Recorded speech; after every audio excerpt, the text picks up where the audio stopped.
मेरे प्यारे brothers and sisters, तो आपका स्वागत है मेरे यूट्यूब चैनल में। आज हम नया टॉपिक लेकर के आए हैं जिसका नाम है एलाइजा टेस्ट। आज हम एलाइजा टेस्ट के बारे में पूरा कंप्लीट में बात करेंगे।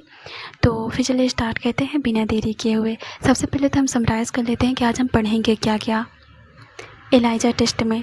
तो सबसे पहले तो हम ये जानते हैं कि जो एलाइजा टेस्ट होता है ये कब किया जाता है। ये एलाइजा टेस्ट जब पेशेंट को HIV, हेपेटाइटिस जैसे बीमारियां होती हैं तब एलाइजा टेस्ट किया जाता है, या फिर प्रोटीन्स, हार्मोन्स और एंटीबॉडीज़ की प्रेजेंस को भी चेक करने के लिए एलाइजा टेस्ट किया जाता है। जो एलाइजा टेस्ट होता है इसकी 3 टाइप्स होते हैं। पहला होता है डायरेक्ट एलाइजा टेस्ट, फिर है इनडायरेक्ट एलाइजा टेस्ट, फिर है sandwich ELISA test. 3 ELISA test होते हैं, इनको हम डिटेल में आगे पढ़ेंगे। तो फिर चलिए स्टार्ट करते हैं। अब सारी इन चीज़ों को हम डिटेल में पढ़ेंगे। सबसे पहले तो ये जानते हैं कि एलाइजा का फुल फॉर्म क्या होता है। तो एलाइजा का फुल फॉर्म होता है एंजाइम लिंक्ड इम्यूनोसर्वेंट एसे। जो एलाइजा का फुल फॉर्म है ये एग्ज़ाम में बहुत ज़्यादा पूछा जाता है, कभी 2 नंबर का आता है तो फुल फॉर्म बस रहता है। अगर ज़्यादा मार्क्स के रहते हैं तो उसका पूरा डिटेल भी बताना पड़ता है फुल फॉर्म के साथ साथ। तो फिर इसका फुल फॉर्म होता है एंजाइम लिंक्ड इम्यूनोसर्वेंट एसे। अब हम एलाइजा टेस्ट की डेफिनेशन जानते हैं। Laboratory test that uses enzyme linked antibodies to detect and quantify antigens और एंटीबॉडीज। यानी कि यह एक लेबोरेटरी टेस्ट है जो एंटीजन या एंटीबॉडी को डिटेक्ट और क्वांटिफाई करने के लिए एंटीबॉडीज़ का यूज़ करता है। यानी कि जो एलाइजा टेस्ट होता है यह एंटीजन है और एंटीबॉडी को डिटेक्ट करने के लिए एंजाइम लिंक्ड एंटीबॉडी को यूज़ करता है। In ELISA we use antigen detect to antibody and antibody to detect antigen. यानी कि एलाइजा में हम एंटीजन को यूज़ करके एंटीबॉडी को डिटेक्ट करते हैं और एंटीबॉडी का यूज़ करके एंटीजन को डिटेक्ट कर लिया करते हैं। ये थोड़ा सा कंफ्यूजिंग है तो इसको हम अच्छे से पढ़ते हैं सिंपल भाषा में। तो एलाइजा में हम एलाइजा टेस्ट में हम एंटीजन का यूज़ करके एंटीबॉडी का पता करते हैं और एंटीबॉडी का यूज़ करके एंटीजन का हम पता करते हैं। In this method, the antibodies are linked with enzyme, hence called enzyme linked immunoservant assay. इस मेथड में एंटीबॉडी को एंजाइम्स के साथ जोड़ा जाता है, इसलिए इसे एंजाइम लिंक्ड इम्यूनोसर्वेंट कहा जाता है। जिसे हम स्टार्टिंग से पढ़ रहे हैं कि यह एंजाइम लिंक्ड इम्यूनोसर्वेंट होता है।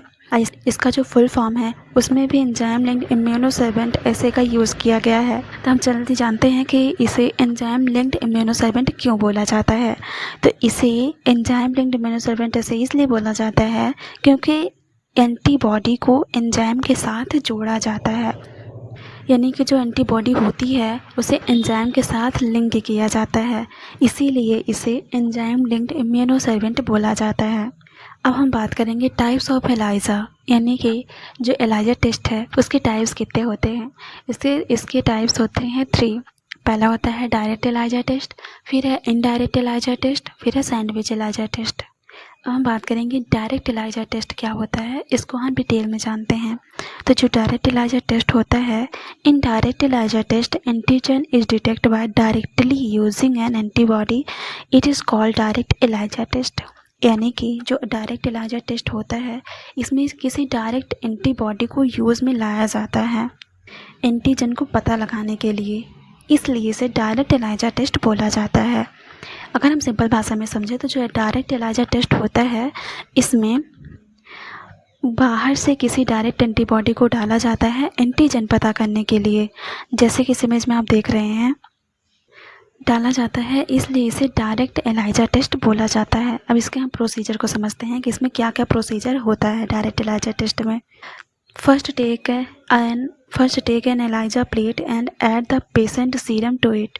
सबसे पहले एलाइजा प्लेट लेते हैं और उसमें मरीज़ का सीरम डालते हैं, जैसे कि इस इमेज में आप देख रहे हैं एलाइजा प्लेट इसे बोला जाता है और इसी में पेशेंट का सीरम डाला जाता है। Now add an enzyme linked antibody that binds to the antigen. अब एक एंजाइम लिंक्ड एंटीबॉडी ऐड करेंगे जो एंटीजन से जाकर जुड़ जाए। जैसे कि इस इमेज में आप देख रहे होंगे कि रेड कलर से बनी हुई है एंटीबॉडी और जो ग्रीन कलर से दिख रहा है वो है एंटीजन। जब हम एंजाइम लिंक्ड एंटीबॉडी डालते हैं तो वो जाकर के एंटीजन से जुड़ जाती है। Last, add a substrate that combines with the enzyme to produce a color। Last में एक सबस्ट्रेट ऐड करते हैं जो एंजाइम के साथ मिलकर रंग प्रोड्यूस करता है। जैसे कि लास्ट वाले जो बॉक्स है उसमें आप देख रहे होंगे कि यह येलो कलर से हो गया है क्योंकि इसमें सबस्ट्रेट को ऐड किया गया है। अब हम बात करेंगे indirect ELISA test. In the indirect ELISA test at the antigen in the indirect ELISA test the antigen is detected using antibodies, but in this test antibodies are detected using primary antibodies.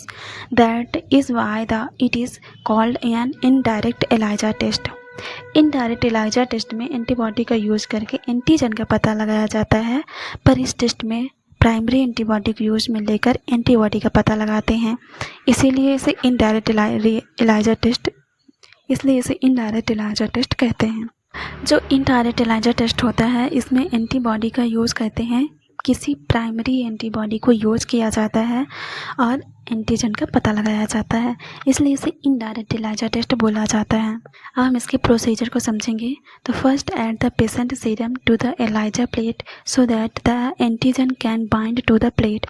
पहले ELISA plate में patient का serum add करें ताकि antigen plate से जुड़ सके, यानी कि सबसे पहले हम ELISA प्लेट में पेशेंट का सीरम डालते हैं ताकि वह एंटीजन प्लेट से जाकर के ऐड हो सके। जैसे कि इस इमेज में आप देख रहे हैं कि जो पेशेंट का सीरम है वह एंटीजन प्लेट से जाकर के बाइंड हो चुका है। अब एक प्राइमरी एंटीबॉडी ऐड करें जो एंटीजन से बाइंड हो सके। अब एक प्राइमरी एंटीबॉडी ऐड करते हैं जो एंटीजन से जाकर के ऐड हो जाती है। फिर इसमें एंजाइम लिंक्ड एंटीबॉडी को डाला जाता है और फिर उसमें सबस्ट्रेट डाला जाता है ताकि वो कलर प्रोड्यूस कर सके। लास्ट वाले इमेज में आप देख रहे होंगे कि सबस्ट्रेट डालने पर वह येलो कलर का हो गया है। अब हम बात करेंगे sandwich ELISA test. In this test the primary antibody is added to the ELISA plate. After that the patient sample is added to it and then the enzyme linked antibodies it added one top because of this the antigen in the middle and the antibody is on top and bottom. That is why the looks like a sandwich. That is why it is called sandwich ELISA test। यानी कि इस test में primary antibody को ELISA plate में जोड़ा जाता है, उसके बाद इसमें मरीज़ का सैंपल डाला जाता है और ऊपर से एंजाइम लिंक्ड एंटीबॉडी को डालते हैं। इस कारण से बीच में एंटीजन होता है और ऊपर नीचे एंटीबॉडी होती है, इसी कारण इसे सैंडविच ELISA टेस्ट बोला जाता है। सैंडविच जैसे कि आपने खाया होगा कि ऊपर ब्रेड रहती है, नीचे भी ब्रेड रहती है और बीच में उसका आलू भरा रहता है, वैसे ही यहाँ पे कुछ होता है कि ऊपर एंटीबॉडी, नीचे भी एंटीबॉडी और बीच में एंटीजन होता है, इसीलिए इसे सैंडविच ELISA टेस्ट बोला जाता है। Thank you for watching. अगर वीडियो आपको अच्छा लगा हो तो लाइक और सब्सक्राइब जरूर करिएगा, कमेंट करके ज़रूर बताइएगा कि वीडियो आपको कैसा लगा। Thank you.